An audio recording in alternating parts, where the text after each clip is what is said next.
Ew, it's your girl Mina Mendoza, little girl, big personality, queen of spice. We in here. It's Thursday, it's 7 o'clock.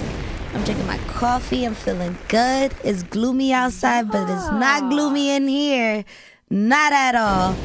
Oh, man. So we're going to get right straight into it. I'm going to go ahead and introduce my very special, finally, guest. We got DJ Dove in the building. What's happening? Let's go. Yes.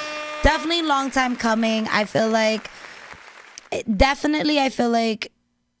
I've seen you just like kind of, I feel like our mutual friends kind of got us together a little bit. I would say definitely shout out to Francisco. Definitely spoke great things about you when he was on my show. Yes, I remember that show. Yes. I watched that show. Also, I just feel like everybody always has connections, you know? Mm-hmm. But yeah, I feel like through there, that's how we kind of became mutual friends on the gram. And now we got you on the platform. Yeah, it's been, over a year in the making, maybe? A year in the making. But you know what? Everything happens for a reason, and I'm really happy that you're here today. I'm happy to be here. Yes. So let's start DJ Dove. So do you want me to call you DJ Dove, Dove, D? You call me D, that's fine. Okay. D, Dove, whatever you feel Dove. comfortable with. Yeah. All right. So how you feeling today, Dove? I'm good. What'd you have for breakfast? I want to know. What'd you have for breakfast? But I made some pancakes. Plain Potatoes. pancakes? Yeah, plain pancakes. Okay. Potatoes O'Brien. What's that? You don't know potatoes O'Brien? They're like hash brown potatoes. Huh? Yeah. Hash brown potatoes? Like, yeah. You buy them in a bag. You go to the freezer section. You buy them. But the ones that are shaped like the McDonald's? No. They're like little square ones. Okay. But See, they're delicious. Okay. I got to school you on that. Okay. So what is it, like tater tots? No, there's just hash browns. Yeah. Okay. What are they called again? Potatoes O'Brien. Potatoes O'Brien's. All right. So we had the pancakes, the potato O'Brien's. And some sausage. Turkey sausage. Turkey sausage. No egg? No eggs. No eggs. We're not a fan of eggs? I used to eat eggs, but I eat more egg whites now, but I just didn't have it this morning. Ah, okay. So we're selective sometimes. Okay, I get it. Something like that. Health. Health right. is wealth. That part. So DJ Dove. So I got my questions lined up. So I would love to, break down this interview, love. I would love to talk about your journey. We're going to get into some fun questions too. Mm-hmm. And then towards the end, we're going to get into some spicy questions. Sound good? You're the queen of spice. So let's you got to live up to your title. Period. All right. So Dove, one of my first questions that I want to ask you, and this is based off the bio that you sent me. Mm-hmm. How did growing up in Hoboken with Cuban roots, because you were very proud of that, which I love because, I love my Latinos. You gotta represent. But how did growing up in Hoboken with Cuban roots influence your musical style? Oh, man. I grew up in a family where, they predominantly played. My parents played a lot of Latin music. Like salsa, merengue, but some bachata in there, but a lot of salsa. And then I had my older brother, who got me into house music in the first place. He played. Shout him out. What's his name? Guillermo. Yeah, Guillermo. Yes, paved the way. Yeah, because I was in my own thing listening to like hip hop. Like I was a big like Run DMC and Curtis Blow, Public Enemy, stuff like that. Okay. So then he kind of like took me aside, hey, let me educate you on this stuff. So he educated me on the disco. Love that. Yeah, like stuff that was played like in the Paradise Garage and Loft and stuff like that. And then once the music changed in the mid 80s and it was transitioning into house music, then he taught me that. He said, you need to hear this stuff. And once he played me that stuff, I fell in love with it. I love that. And I feel like everybody's introduction to house music is very similar. It's kind of like a vibration that you just stay with forever. And that was the same thing with me. Like, I was always into hip hop, Spanish music, but I was just into that. Rock music too. I'm very like, I'm not into one genre. But it wasn't until I went to my first house club all night. And it's like you're just forced, and then not in a bad way. What club was that? This was Output. This was years ago, like 2013. Yeah, now it's Superior Ingredients. Yeah. Exactly. But that was my first house experience, and it was a date. They were just like, and I was just like, what is this? What's this sound? And it was just, and it's not even so much the sound. I think it was also the community, the people that I fell in love with. I was like, oh, these so many different people from around the world, and everybody's just here. And like, I Output, which was always the rule, you couldn't take pictures. So I thought that was cool. I was like, and it was just different. But I could go on and on about that. But like what you said, love, is like you stuck with it. Okay? I did.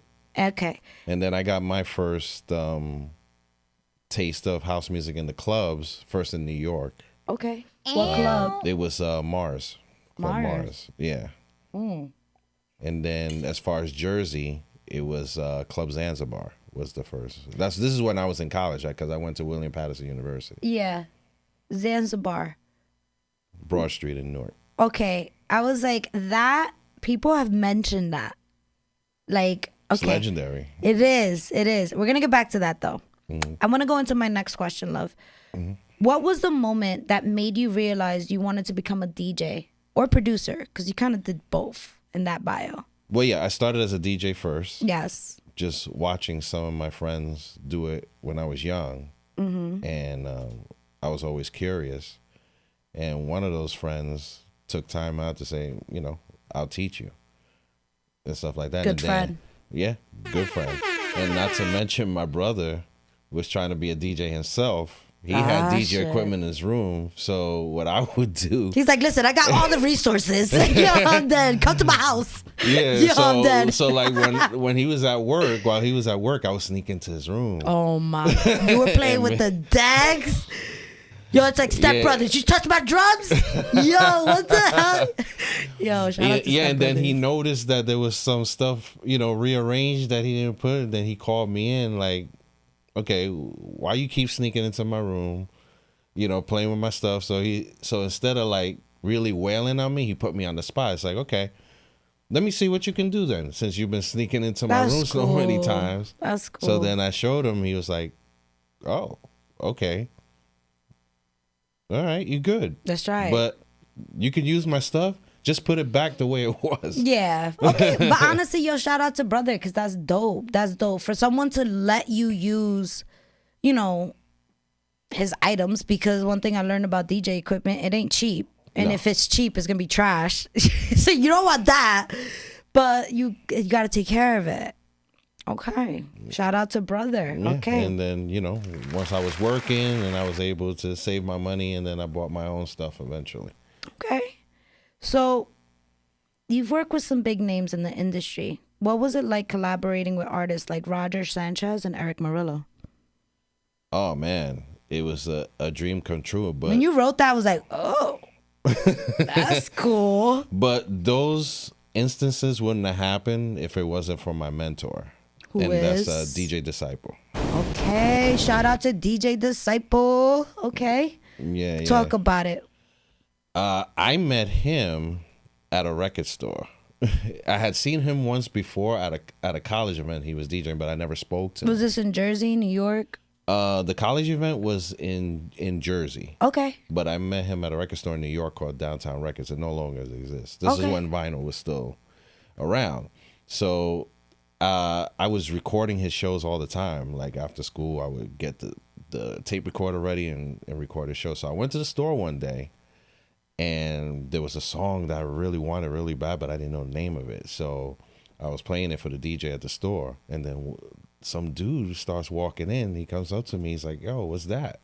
I said, oh, no, I got this mixtape, man. I'm trying to find out the song, DJ Disciple. So he starts clowning me. Disciple, because at the time I didn't know who he was. Like he's like DJ Disciple, that dude is whack. Yo, done. So I was That embarrassed. DJ's trashing each other. Yo, I'm done. So he put me on the spot. I was like, oh man, what was I say? I said I like Tony Humphries better. He's like, yeah, Tony Humphries is better. Hi, I'm DJ Disciple. Oh shit. He's like, you know what? I rebuke my answer. Okay. No, but he was kind, and he got me the records that I needed. Yeah, because you said you were trying to find this music. Yeah, okay. yeah. And the DJ that was working at the store was kind enough to play the songs for me on the cassette tape, and he's like, okay, you need that? Okay, it's over here. Oh, okay, bam, bam, bam. And I spent like almost $200 that day. Jesus. I mean, I truly feel like that's the art form of digging through the crates. Like, you really gotta look for that shit. I feel like now it's very simple, but it kind of took out the fun. That's the adventure, right? Dang, I can't imagine what that's like. Like, yo, you gotta hum that beat all day to try to describe it, or hopefully you get, like you say, you film in VHS, like trying to get it. Wow. What a time to be alive. That's pretty cool. Yeah, no, it was fun. That's dope. It was fun. That's dope. Everything was cheap back then, you know what I mean? Wait, would it be cheap back then, or would it be equivalent? That's a very good question. You know what I mean? Because like, or it's like shit really got inflated. I don't know. I wasn't around back then, but I'm curious. Like, was it? everything was very affordable, back then compared to now. Okay. How much was it to go to New York on the tunnel when you were clubbing in New York? I didn't have a car yet at the time, so I would take the train. Okay, fair. And all that until my dad, helped chipped in and got me my first car. Nice. And I think that was one of the biggest mistakes he ever made. Because I went everywhere. He's like, I got wheels. That's it. Everybody come to my car. DJ Dove car. That's when like the Lincoln Tunnel in the Highlands was like $4 to get in. Now it's like what, almost 20? Just Peak about. times? Yeah. Jesus. All right, let's transition, babe. Mm-hmm. So, what's the story behind your most iconic track, I'm Touched, within your day? I wouldn't say that's the most iconic. It's one of the most iconics, but the most iconic track is Illusions, actually. Okay. Yeah. But, well, let's go on Illusions, and then let's talk about I'm Touched. Okay. Illusions was my second track that I ever did. It was part of a 4-track EP, mini album called God Almighty EP. Mm-hmm. So I was chilling with one of my friends from around the way in Hoboken, Mike Serbo. Okay. And then there was another guy. He actually played the keys on the track, Malik Lovely, and a childhood friend as well. We went back. Both our families go back. Mm-hmm. So it was one summer day. It was pouring rain outside. Went to Mike's house.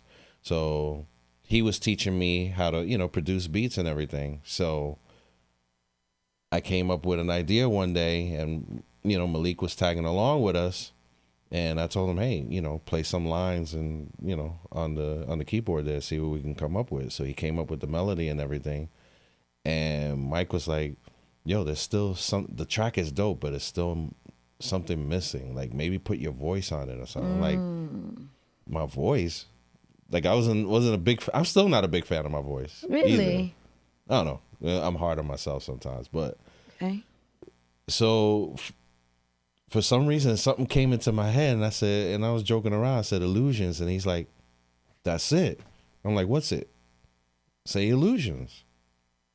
I'm like, "You kidding me right now, right?" Mm-hmm. He's like, "No, just lay it down. I got you." So we did it in like 5 takes, and he made it sound cool, and Malik's piano line and everything, and then Illusions was born. And then who would have ever thought something so simple would become like one of the all-time, piano anthems, house anthems of all time. That's dope. And that's dope for your friend being honest in that moment, because the way I'm hearing this story is that it did sound great, but could you have put it out? You could have. but the feedback was honest. Like, it's missing something. And it's really like, no, seriously, friends, like, it's really important to have friends like this in your life. Like, you don't want a yes person all the time, you know? Because it's like, I feel like when you have that yes person, you're just kind of like telling me what I want to hear. So how can I know if you're looking for my best interest? You know, you got to be real. Now, don't tear me to shreds. Like, you feel me? Like, yeah, you suck. Like, no. Like, give me feedback that I can work with. Critique my work, you know? Tell me what I could work on, or tell me what I'm doing great at, you know? But, like, I feel like shout out to your friend for just being honest. Like, it's just missing that one thing, and that one thing is what created something so great. Yeah, and I still credit both of them to this day because it wouldn't be possible if it wasn't for them. Period. And it was Malik Lovely and Mike Serbo. Mike Serbo. All right. Shout out to y'all making great things happen. Making great things happen. All right. So we're gonna go into just like a couple more questions of, because I like to like bring out this journey little by little. So what is the most valuable lesson you've learned from your years in the industry? And you can maybe leave it to like 3 valuable lessons, because sometimes I feel like to do like this one. It's up to you. Stay sharp. Stay on top of your game. When you say stay sharp, what does that mean?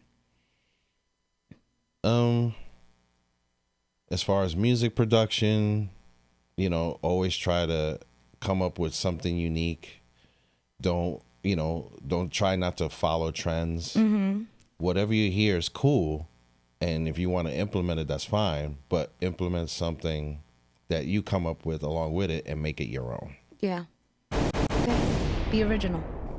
Okay. Any other valuable lessons, especially in the house music industry? Don't be selfish. What do you mean by that, Like, love? you know, there's people that is out here, like, you know, just want to be, you know, out for themselves and just take care of themselves and not, you know, look out for other people.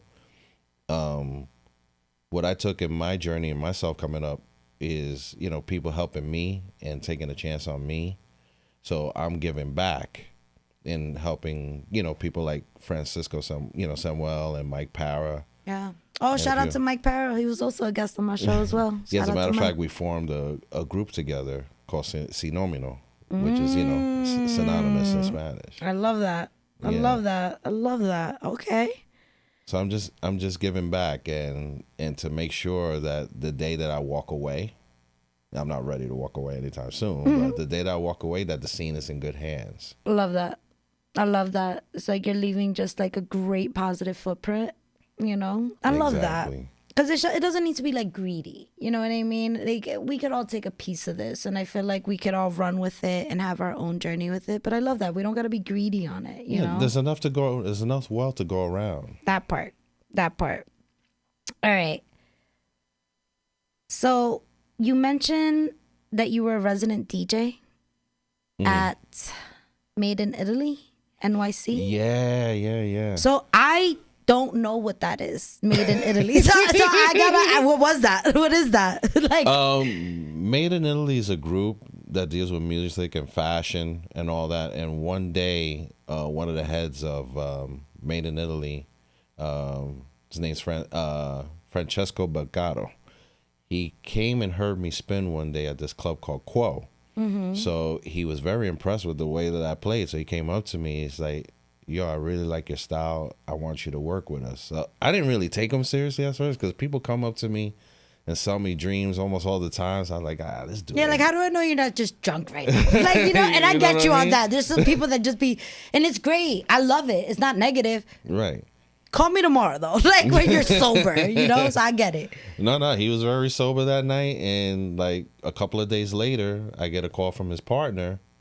And he's like, okay, we want you to do our, you know, first event. Yeah. Which I can't recall that first event. That's okay. But I know it was in 2003, 2004. Okay. In Midtown Manhattan. I forget the name of the club. Well, it's called Nebula now, but it was called something else way before that. And the event went well, and they kept inviting me to other gigs, and I said, you know what? We want you to be our resident. Wow. And we traveled together too, which was one of the best times of my life. Where did you travel with them? We went to different parts of Italy. Okay. To Rome, Bologna. Rome and Bologna was the first two that come to mind. And then we also went to Playa del Carmen, Mexico. That's dope. Yeah, one of the best times of my life. I miss them very much. That's dope. And Mexico definitely has like a beautiful house music community. I feel like... Yeah, Tulum was really... I've never experienced to have friends that have gone. I've never been to Tulum. But it just looks beautiful. Like the music, the sunset, the beach, the whole like... I don't know. Like I always remember Solomon Boiler Room Special. There's like this specific one. I could just play it in my house. He had like a black shirt on and black glasses. He's like one of my favorite DJs, and he was in Tulum, and it was just so chill. Like it was just like people were just showing up. Like it just looked cool. I was like, that's a vibe. That is a vibe. Okay, what's your take on Boiler Room? Oh, I think it's a great concept. Yeah. Even now, do you feel like it's still the same? I haven't been to a Boiler Room party in a long time. No, I think it's still maintaining its zest. It was dope when I went. I'm not going to lie. Like, when I got that email invite, they were like +1. But I'm not going to lie. The party was short. Very short. It was just like, I remember they were like, get there at 6. Some of the shorts ones are the best. It was, though. I'll admit that. It started at 6 and then it ended right at 9:30. I was like, dang. But it was dope. Because it makes you yearn for more. You know what I'm saying? That's the best part. That's what happened at the end. I was like, where do we go now? It's Tuesday night. I was just like, we were all stuck. But it was so good. It was so good. Yo, shout out to Boiler Room. And I do want to give a shout out just because now that my coffee is catching up to me, I do want to shout out DJ Ism. Shout out to DJ Ism. Amazing DJ from Newark. Beautiful artist. Had him as a guest. He actually DJ'd at Prototype. It was their 4-year anniversary last Saturday. Okay. And this man played for 5 hours. 5 hours. And he had them rocking. And it was actually the first time I was able to hear Ism, like, because I've seen him. But I've seen him more in like his hip hop elements. I haven't yet to see him in his house elements. So when he did that, I was like, dang, Ism, you had people dancing the whole night. The whole night. I remember it was like 12:30 and then he just kept going. It was like 4 or 5 in the morning. I love playing start to finish and playing long sets because you're able to tell a story. Oh, yeah. It was definitely dope. So shout out to DJ Ism. I love you. I feel like amazing artist. Please check him out. Ism on Instagram. You can definitely check out a whole bunch of events. He's always booked and busy. But shout out to you, my friend. That was amazing. And also shout out to Prototype too in Patterson. I don't know if you've ever been, DJ Dub, but you should definitely stop by to their events. Okay. It's literally like a community space filled with artists. And these artists are like painters, actors, musicians, and they all live in this space and share it and take care of it together.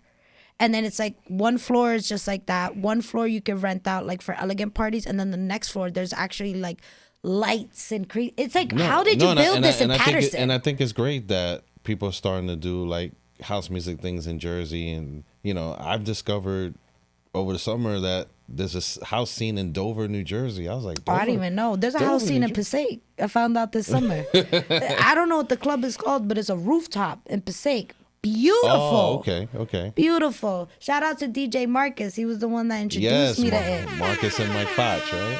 Mike Foch. The Beneath guys. Beneath, yes. So I don't know Mike Foch. I might know him, I might not, but Marcus was on my show. Okay. So he was a guest on my show last year. Great guy. Amazing. And he just always says, like, Mina, you gotta come out. And I know they were playing in Jersey City. Yeah. Like, they're at the Erie. Yes, exactly. But really nice, really cool space. Yes. But that spot in Passaic, I'm gonna definitely get the club name, but because it is a beautiful spot, I was very surprised. I was like, this is Passaic, but I'm here for it. But anyways, enough about me. More about you. More about you, my friend. More about you. All right, love. What do you feel like? So you mentioned that you perform with legends like Benny Benassi.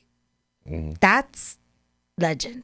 Like Benny Benassi, don't touch me. Yo, what? I read that, I was like, yo, get out. I was like, yo, like, how was that? Because that's a DJ legend. Like, I think Grammy, like, at this point, right? Yeah. No, it was an amazing experience. I played with him 3 times. Wow. Hollywood. Twice at Pacha and Pacha or Pacha? Well, or is that in English it's Pacha, but I say Pacha. Pacha. See, I didn't know that. Yeah, It was just Pacha. Yeah, originated in Ibiza, Spain, and then they opened a club. They had opened. And a club that was here in New original York. Sound Factory, right? Correct. See, I know. No. The original Sound Factory was on 27th. Okay, but that was a club before Pacha. Yeah. What club was that? Pasha was located on West 44th. Yeah. Between 11th and 12th. But that wasn't a club before? But it was it was a club before that. It was also called Sound Factory, but that wasn't the original. Okay, got it. I'm learning. All right, so you mentioned you played 3 times with Benny Benassi. Where were you the first time? How did that happen? There was a promoter, legendary promoter, God rest his soul, Rob Fernandez. Rob Fernandez, House of Rob Yes, parties. yes. Right when you said it, I was like, yo, it's in the lick of my tongue. Yo, rest in peace. You brought House. Yeah. Yes. Yeah, because some friends of mine were putting in his ear about me. So then he saw me one day in Miami during Winter Music Conference, and he pulled me aside. He's like, "Oh, so I heard a lot about you. It's like, I want to book you sometime." I said, "All right, let's make it happen when we go back to New York after this whole Winter Music Conference thing. Let's let it happen." It took a while, and then he finally gave me a phone call and was like, "Listen, I want you to open for Erick Morillo." And then that's how I built my relationship with Erick. And then he started using me for other bigger talents, and Benny Benassi was one of them. That's dope. And it's about earning the trust and, knowing that, your also work is giving appreciated. a chance, you know, it's like, hey, like, I like what you do. I'm going to give you a platform to try it out. Don't mess up. And let's make magic happen, So shout out to Rob. Rest in peace. Yeah, I definitely say, like, he was somebody, I don't know if he was responsible for it, but I feel like for EDC and all that, like bringing like that house vibe to it. I don't think he was responsible, but he made it blow up more. Like I feel like I give him that positive responsibility for the East Coast. Like, I don't know. I just didn't really see a lot of people that were promoting like him. Oh no, he was the master. His connections were intense. And there have been promoters after him that are good, but he was just special. He was in a class by himself. I think that word right there, it's like special. Yeah. Rest in peace. Rest in peace, Rob. House of Rob. That was a whole summer vibe. When you said that, I was like, dang, we probably were in the same party and didn't even know. I'm just saying. That's the beautiful thing about house music, though. Like, it be like that. It literally be like that. All right. What about, how do you stay inspired, DJ Dove, and keep your sound fresh after more than a decade in the industry? Because sound changes. Yeah, sound changes every couple of years. We keep it crisp. Yeah, by listening to different DJs, different producers, radio shows, just trying to, go out and keep my finger on the pulse. And, because you know what they say, out of sight, out of mind. If you don't show your face and show support and stuff like that. And, the younger generation, keeping me inspired and say, hey, like, I need to get down on this. That part. Yeah. And when you think of DJs, because you mentioned the younger generation, any DJs that you feel like really stand out to you? Well, to you. Not that they don't stand out in general, just in general to you. Mm-hmm. Who are those people? Oh, man, there's so many to couple mention. A couple shout outs, People like John Summit. Okay. John Summit. Yeah. Francis Mercier. Just to name a few. But there's still the old guard that like keeps me even more inspired, because it's like, hey man, if they're still doing their thing at such and such age, why can't I? You know what I mean? That part. You know, like the David Moraleses and the Louis Vegas and the Dennis Ferrers and the Harry Romeros of the world. You know, those are the type of people I look up to. Louis Vega's cool. I saw Louis Vega. He used to spin a lot at Le Ben. Le Ben, yeah. Yeah, that's where I would see him a lot. He would just... Yeah, his wife, Anane, she spins Anane. See, I saw Anane spin 2 Halloweens ago. She was spinning at Le Ben. She's cool. She's cool. cool. Total sweetheart. Yes. Love her energy, love her enthusiasm. Very smooth with the music. Work ethic is insane. Yes. Always with a party. All right. So what's your creative process when producing new music or collaborating with other artists? Well,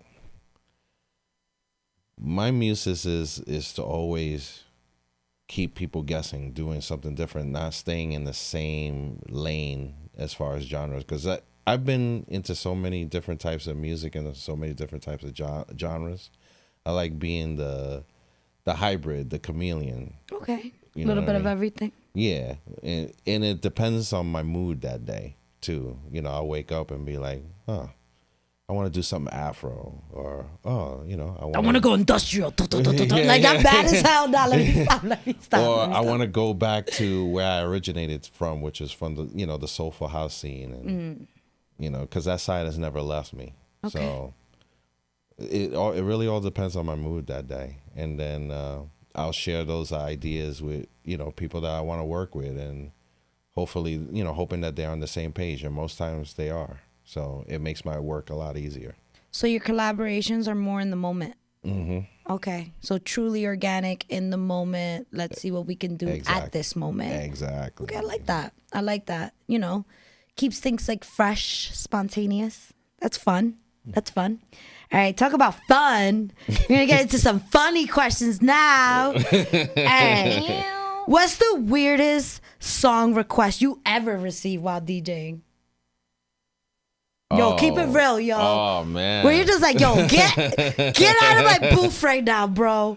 Oh, man. There was a guy. Yo, not the guy. He came up to me one day. He was like, one night he was saying, yo, I need you to play this, her name was Carly Jepsen, that Call Me Maybe song. Oh. He's like, yo. Yeah. He's like, yo. Here's my number. Yeah. Blah, blah, blah, blah, blah. YouTube don't copyright me. Yeah. So he was like, yo, please play this song, because if you don't play this song, this girl's not going to sleep with me.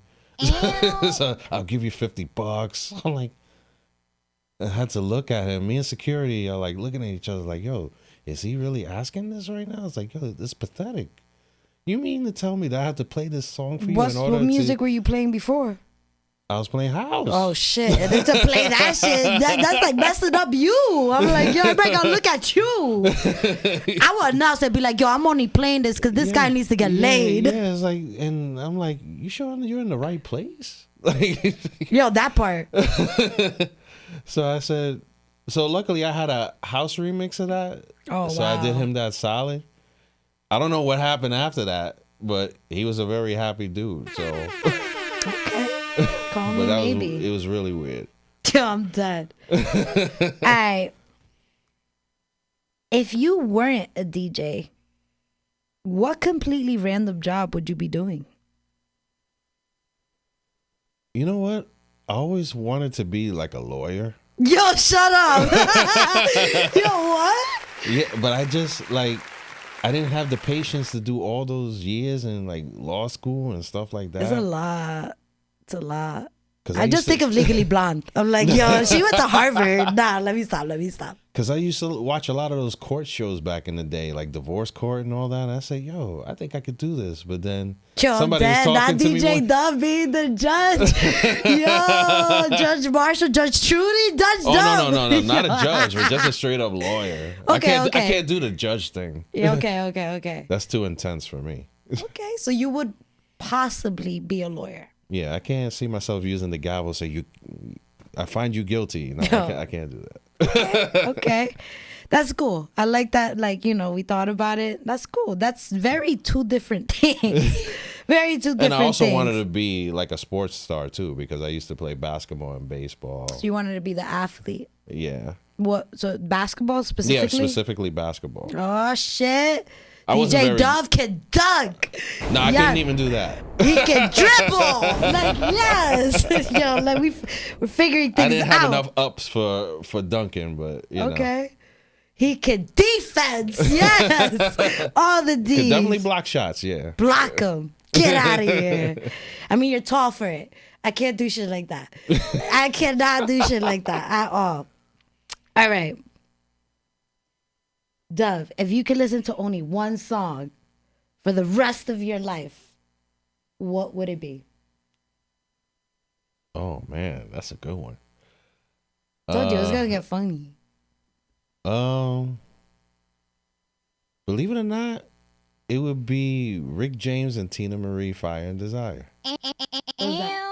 Oh, wow. I know who Rick James is, but I'm like, yo, I gotta give it real. How's that song go? How's it go? Oh, I'm not gonna sing. Dang. Hum it. How's it go?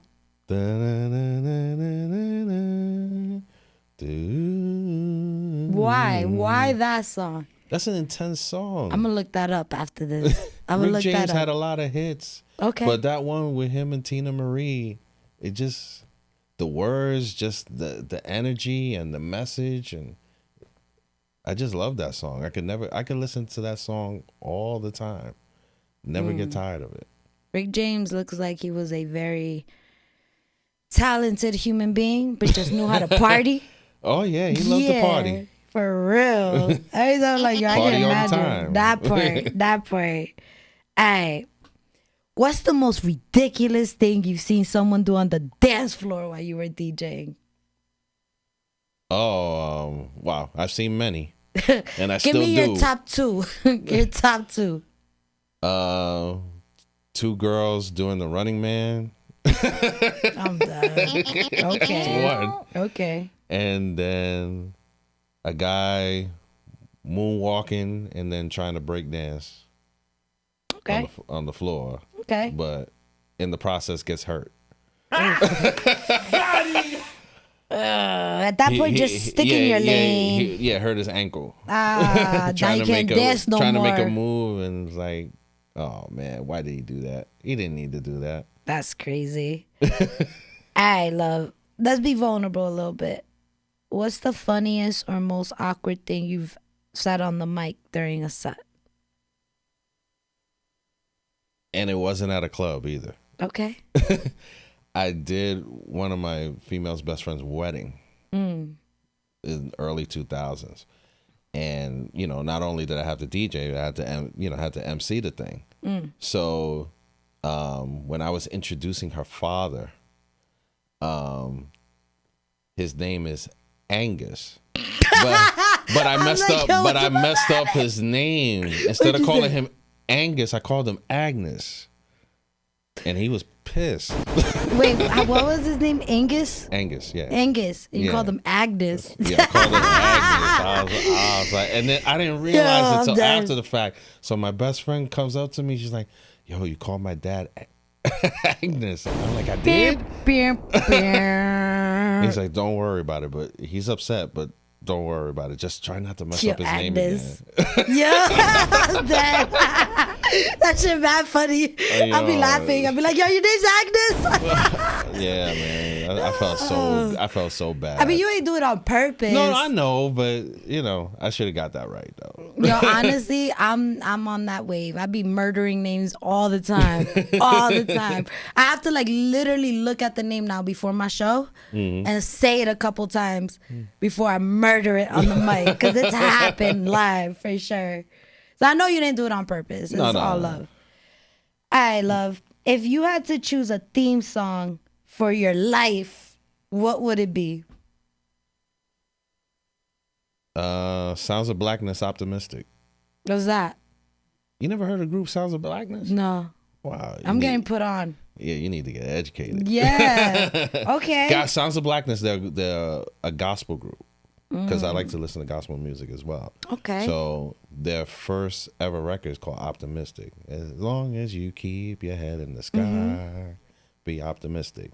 You can live as long as you keep your head in the sky. Okay. Very inspirational words. That's something that you definitely got to listen to. Okay. And just Sounds of Blackness, their music in general is dope. So, would you rather DJ a wedding or a toddler's birthday party? Wedding. Why? Why? Because I've done both. No. All right. Talk about the toddler party first. Just some snot-nosed kids and parents along with them, and it's just very demanding. Whereas the wedding is a little less demanding. It's more fluid. Yeah. Okay. I have a little more, once they give me the playlist and what to do, I have more free reign. Whereas though during toddlers parties, like constant interruptions, trying to change stuff. It's annoying. I'm really dead. And I feel like kids are mean, bro. They can be. The kids are mean. They don't understand feelings. Even yet. kids today, with the whole entitlement thing, it's just, it's deep. Yo, shut up. Let me stop. All right, let's get into some spicy questions. So, I feel like, what's your take on the relationship between fame and privacy as a DJ?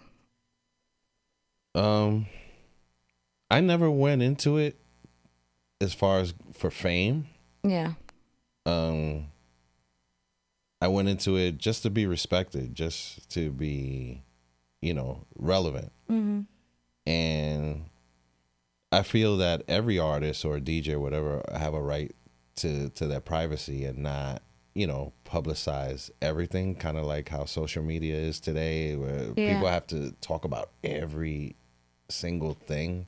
Mm-hmm. And I'm not like that. I just go in, promote social media, and promote my stuff, and that's it. Now, when I first started social media, it wasn't like that. I would engage in stuff and talk about sports and make jokes and stuff like that. But then there's hard lessons that you learn along the way that, we're in the society today that people are a lot more sensitive. Oh, yeah. lot more sensitive. So I was like, okay, you know what? I'm going to have to change my angle as far as how I approach social media and not, glorify myself and not glorify things and, not portray myself like I'm some type of bigwig or whatever. And as far as the privacy thing is whatever I do, whether it's by myself or with my significant other or friends, that's all between us. Nobody has to really know. Okay. We lived in the era in the 80s when we didn't have all that stuff. We definitely were doing didn't. it. So who's to say, that has to be the rules? I don't believe in that. So don't mind me. I'm hungry. Don't mind me. I'm a little hungry. What's one track that you created that you were shocked became a hit? Would you say it will be Illusions? Yeah. Yeah. Absolutely. Yeah, because it was so simple. Yeah. And then my voice is on it. Because like I said, I'm not a big fan of my voice. You weren't a fan of your voice. But a lot of people love my voice and I appreciate it. Yeah. It's like, because like I don't know what they hear that I don't hear. Yeah. But yeah, the fact that it grew the way that it did, and it didn't happen right away though. It took because I released that back in '94, so it took some time. So it wasn't until 2017, 2018, and mind you, at that time I was thinking about leaving the industry. Because, things had slowed down for me and stuff. I said, you know what, maybe it's time to do something else. And then I get an email one day from Defected Records. So I'm like, what the heck they emailing me for? Yeah. I thought maybe they were sending me, new music. Okay. So it was one of the A&Rs, and Luke Solomon, as a matter of fact. He was the one that reached out to me. Shout out to Luke. Hey. He told me, listen, Dove, your track Illusions is such an iconic record. We want to re-release it. Oh. Do you have $5 million? Nah, let me stop. Let me stop. It's like, do you have the rights back to the track? I said, yeah.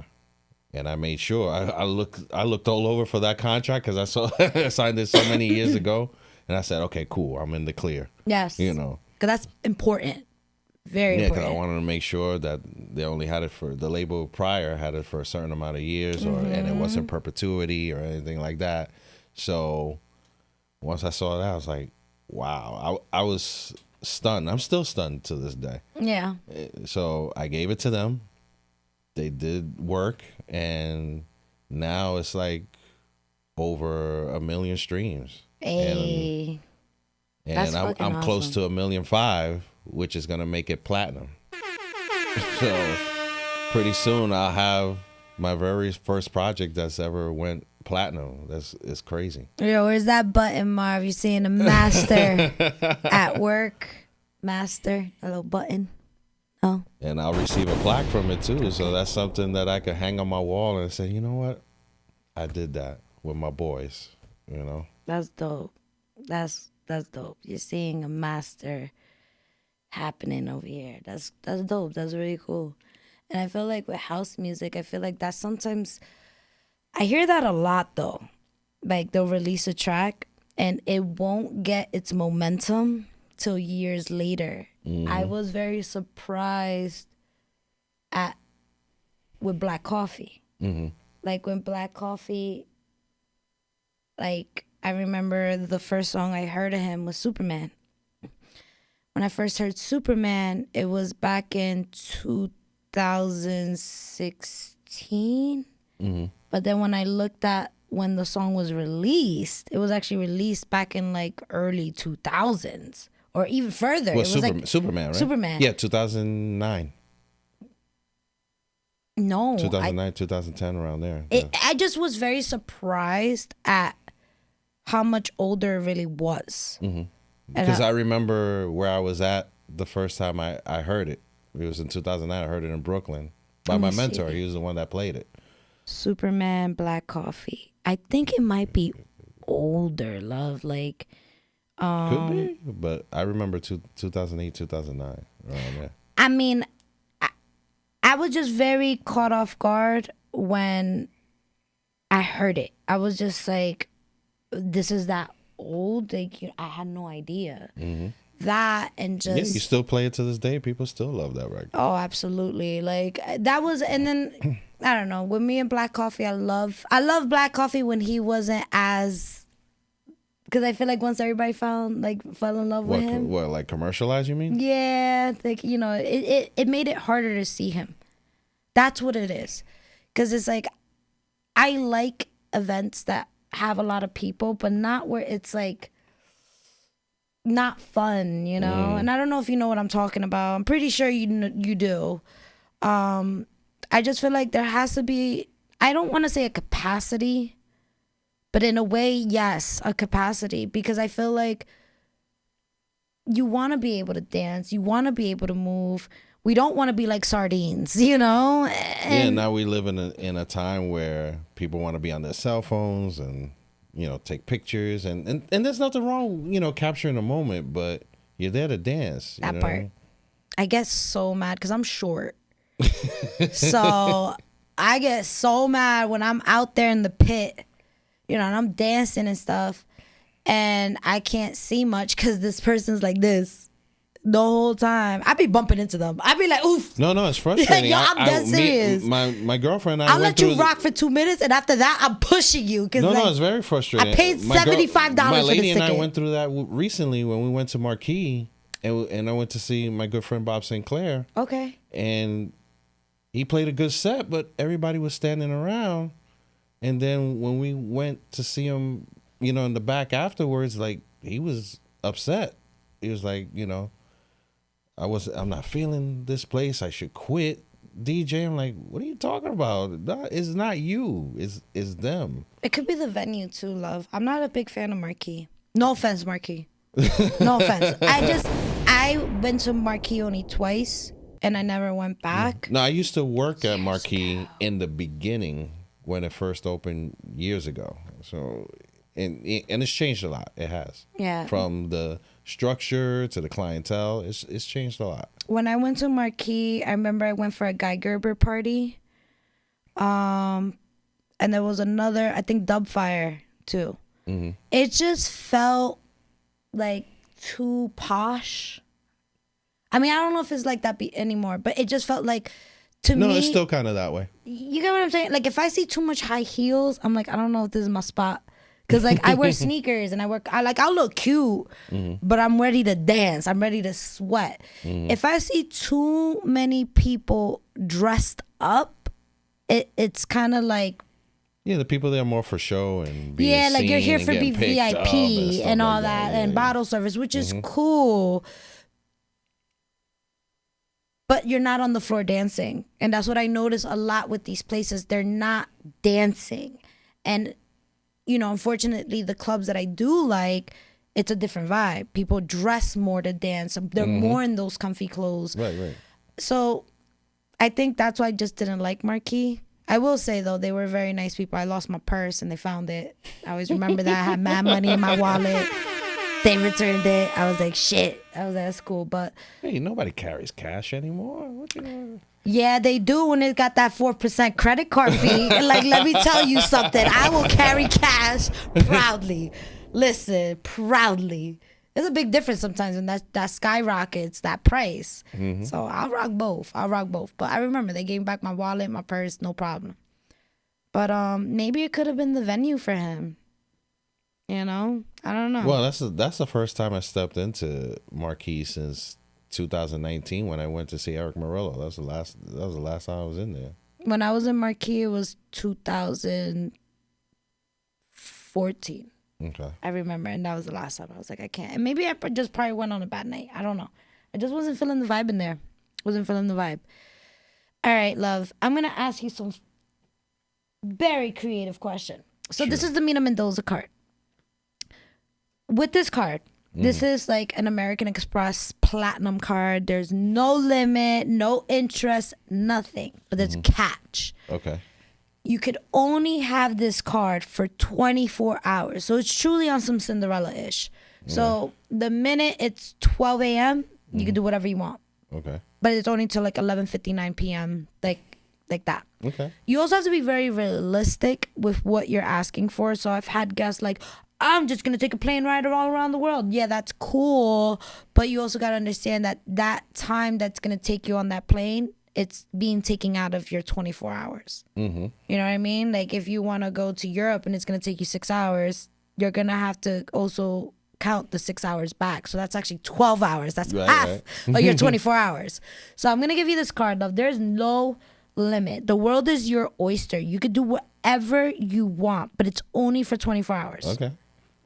Yeah. Hey, what is DJ Dove doing? Well, first I'll pay all my debt off. Period. First and foremost. Let's get all the bills lined up. Yeah. Everything. Yeah. Okay. That'll be number one. Okay. Number two, I'll get a new car. Okay, period. What type of car? I'm big on Toyotas. Shit. I'm a Toyota guy. That's it. That's it. You Let's can't go. tell me nothing about any other cars, but Toyota's my Listen, thing. I will always have my car parts, okay? Because that's one thing I learned. Toyota's reliable. Reliable. And cheap on parts. Okay. So we're getting a brand new Toyota. Okay. I would donate money to a worthy cause. Okay. We're charitable. Okay. What else we doing? Something that would mean, that means the most to me. Okay. And then I wouldn't buy a house. That's too much responsibility. But I would live in a high rise. Like a condo vibe? Yeah, or with a doorman. Okay. And I'm getting a doorman, okay? Okay. We out here. Yeah, because I'm not trying to mow no lawns. I'm dead. I was like, listen, I use my fingers for the decks, okay? Let's go. And eat food. Okay, eat food. What else we doing? You And got prepare 24 food and all hours, that. 20 hours, 24 hours. Now, what else we doing? What else we doing? Go on a little shopping spree. Okay. Go on a Buy some shopping new spree. clothes, new shoes, new kicks. Now, keep in mind, love, I know you rocked out with some legends. I know you did. You've played in some amazing venues. Who would you reach out to having this type of card? Now, the money, there's no money. You could work with any producer in the world if you wanted to. Would you try to reach out to different avenues? Yeah, actually, Not I Diddy. would. Not Diddy. No, Not Diddy. don't bring him up. No. Maybe at one point I did before I knew all this stuff was happening. No. And the funny story, quick story, I almost worked with Diddy Yo, years stop! ago. I knew you were gonna say this. That's crazy. Yeah, and it was with my relationship with Erick at the time, because at the same club that I met the guy from Italy, Quo. Yeah. Same year, 2004, Erick comes in the club and he brings Diddy with him. I didn't know. Oh, shit. They were tight back at that time, and Diddy heard me play. He came up to the booth and he's like, yo, your stuff is rocking, what's your name and stuff like that. And I was like, all right, that's cool. Diddy came. Then he came back a second time. Oh, nah. Like a week later. And he's like, yo, I'm putting this show together.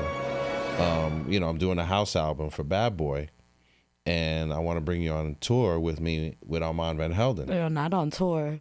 Yo, I'm like, low-key, I'm not happy, but low-key, I'm and like, at the time, he was doing that play, too, that Raisin in the Sun thing, and then he got sick, and he had to go to the hospital and all that, and I never heard from him again. Maybe that was a sign, blessing. babe. Maybe that shit was a sign. Yo, you were going to go on tour, like, God knows. Well, all right. Well, we're not hitting up Diddy. No. Who we hitting up then? Oh, man, that's a good question. As far as a house producer, if I ever got the opportunity to work with him one day, I would want to do something with Bob Sinclar. Really? Okay. That's dope. Bob Now, Sinclar? how realistic it would be, I don't know. I mean, you got the unlimited card. Like, but it's good to put it out there in the universe. Period. Manifest it. All right. What else are we doing? Remember, you said shopping spree. You didn't want to buy a house, but you're buying a Toyota. I'm listening. Possibly work with Bob Sinclar. Donating. Like, what else before you give me this car back? Remember, the world is your oyster. You can buy merch, buy your own studio. Like, Well, I would want to help my family and my closest friends with their debts. okay. Francisco's like, yo, for real? Like, yo, let me stop. That's funny. Okay, but you're humble. I love that. He's like, listen, I have something. Let me share this with y'all. I love that. Because you got to. So anything else? That would be it. I would be complete. Okay. Y'all heard it. Give me the card back. 24 hours. DJ Dove with the Mina Mendoza card. That was cool. All right, love. So we don't have that much time left. No, time flies. I can't believe it's almost an hour already. But it was good. No, it's been fun. I want to give a couple shout outs because we do got some people in the check-in that they checked in the show. Shout out to Kate. Shout out to Staten Island. It's an island. Shout out to Francisco Samuel. Definitely jumped in. Yeah. Shout out to Ghost. Hermanito. Hey, shout out to Ash Lazoo. We in here. Wanted to make sure I showed the love. But also, love, I want you to use this time to mention any future events. Like, what's the shows looking like this week or the upcoming month so that people can see you? Well, I do a monthly event called Grind City Affairs. Where at? Amici's. It's a restaurant lounge located in Linden, New Jersey. Okay. 1700 West Elizabeth Avenue. And this is weekly? No, monthly. Monthly. Monthly on a Wednesday. Okay. So it's myself, and I bring different guests and stuff like that. The next one is October the 9th. October 9th, Amici's. It'll be myself, and my special guest that night will be DJ Juan Garcia. Let's go. go. Y'all heard it. Definitely come in. Watch my man spin. What else we got? What are the other events happening? I know you're booked and busy, man. You stay posted on Instagram. Can't keep up with you. Well, they're all tentative dates. I'm still waiting. I got another show at Home After Hours in Brooklyn. Okay. I did it 2 weeks ago. Okay. And it was fun. It was rocking. Shout out to Joe and Jeanette who run it. We were with them last night. We had dinner with them over in the city in Chinatown. Oh, I also got a show on October 11th in Chinatown at the spot called Dolly. Okay. Yeah. Shout out to the owner, Nico Santos. Nico Santos, let's go. Yeah, okay. Yeah. And just, I've been focusing more on on my label, which is Grind City Recordings, and just focus on the production and making sure that everybody's taken care of, and Beautiful. I'm taking care of my stuff. And I'm heading down to ADE over in Amsterdam from the 13th to the 18th. Good for you, my friend. Yeah. Out here. So I'm looking forward to that trip. Okay. And also, can you please give the viewers love your Instagram handles, YouTube channels? Where can they find you? DJ Dove 3033 for everything. For everything. Spotify, everything. DJ Dove 33. Y'all heard it. Please follow the man. Listen to his music. Support him. He's been in the game for a while.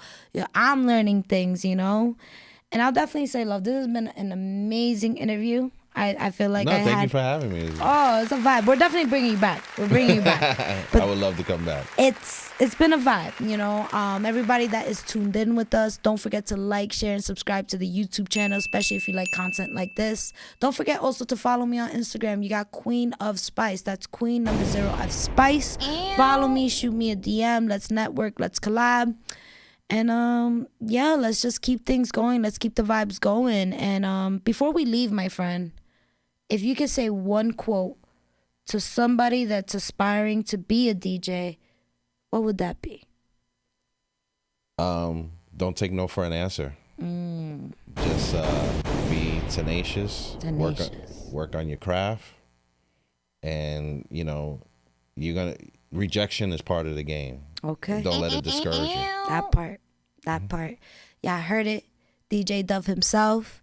Great words of wisdom. But yeah, man, that's all I got for y'all today. It's your girl, Mina Mendoza, little girl, big personality, Queen of Spice. We out of here. Peace. Let's go.